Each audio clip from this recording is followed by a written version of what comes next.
এদিকে আয়, এদিকে আয়। হ্যাঁ, তোর কি লজ্জা শরম কিচ্ছু নাই কা? তোর বাপে এই যে ঢাকা শহরের মতো জায়গায় কাজ করে মাত্র 10,000 টাকা বেতনে চাকরি করে, সেই মানুষটা এত কষ্ট করে পরিশ্রম করে তোর পড়ালেখা করে, তোর টিউশনি টাকা দেয়, তোর পড়ার খরচ দেয়, তোর কি প্রাইভেটের খরচ দেয়, তোর এত খরচ দেয়, তারপরে তোর হয় না, তোর পকেট খরচ পর্যন্ত দেয়, আবার কি আমারে দেয়, তারপরে এই যে ঘর ভাড়া দেয়। এত এই 10,000 টাকায় কি চলে কম? এই 10,000 টাকা কি সংসার চলে?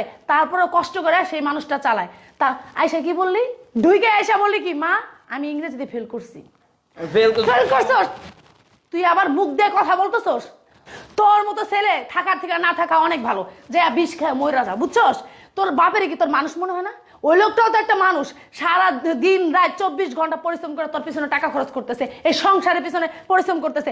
তারপর কি তুই কি করলি? তোর বাপের মুখ রাখছস, মান সম্মান রাখছস, যে আমার বাপে এত কষ্ট করে পড়ালেখা করে আমি তার মান সম্মানটা রাখি? 24টা ঘন্টা বন্ধু বান্ধবের সাথে খালি ঘুরছো আর সিগারেট খেয়ে বেড়াইছো, আর কোন মেয়ে কোন দিক দিয়ে যাইতেছে এইগুলা করছো। আমি দেখছি না, আমি শুনছিও, পাড়ার মানুষ এসে এসে আমার বলছে, আমি বিশ্বাস করি নাই। আমি খালি বলছি যে দেখি রেজাল্টটা কি কি আনে। আয়ন কি ঘোড়ার ডিম আনছো? ঘোড়ার ডিম আনছো না? তোমার বাপে আসুক, শুনুক, দেখো তোমার কি করেন। আমি তো কইলাম বিষ খেয়ে মরতে, সে বলবো তোমার ডাইরেক্ট মাইরাই ফেলবো। কি হয়েছে? আসতেছি। কি হয়েছে? কি ব্যাপার? আপনার পরীক্ষার রেজাল্ট কি? খালি ইংরেজিতে ফেল করছি। কি হয়েছে? ইংরেজিতে ফেল করছি। ইংরেজিতে ফেল করছো?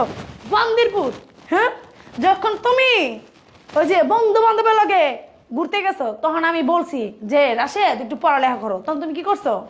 কি করছো তুমি? মা তুমি চিন্তা করো না, আমি সব রেজাল্ট ভালো করবো, আমি কোনো সাবজেক্টে ফেল করবো না, এইগুলা বলছো। বান্দির পুত, এখন তুমি বলতেছো কি তুমি ফেল করছো? হ্যাঁ, উঠ উঠ, আমি মার মনে ধরে তোরে, আমার মনে চাইতেছে তোরা টুকরা টুকরা করে আমি এখানে গাঙ্গে বাসায় দিই, বুঝছস? তোর মতো পোলা থাকা থেকে না থাকা অনেক ভালো। তোর বাপে তোরে এত কষ্ট করে পড়ালেখা করায়, হ্যাঁ? এই ঢাকা শহরে এসে কয় হাজার টাকা বেতন পায়? কয় হাজার টাকা বেতন পায়? মাত্র 10,000 টাকা বেতন পায়। এই 10,000 টাকার ভিতর থেকে মনে কর বাড়তি একটু ইনকাম করে তোর পড়ালেখা করায়, জানি তুই ভালো হস, মানুষের মতন মানুষের ভবিষ্যতে তার একটু ইনকাম করে খাইতে পারিস। আর তুমি এখন এসব বলতেছো মা আমি ইংরেজিতে ফেল করছি। হ্যাঁ, ফাইজলামি পাইছো? তোমারও যখনই বলছি যে রাশেদ বন্ধু বান্ধবের সাথে সবসময় বাইরে যাওয়ার কোনো প্রয়োজন নাই, তুমি এত কথা বলো কেন? কিসের জন্য এত কথা বলো? আমি রেজাল্ট ভালো করলেই তো হয়েছে, তোমার এত চিন্তা করার তো কোনো প্রয়োজন পড়ে না। এইগুলা বলছো আমারে কখনো কথা বলতে দাও নাই। বন্ধু বান্ধব আসছি লগে চলে গেছো, বন্ধু বান্ধবের লগে আড্ডা মারছো, সিগারেটও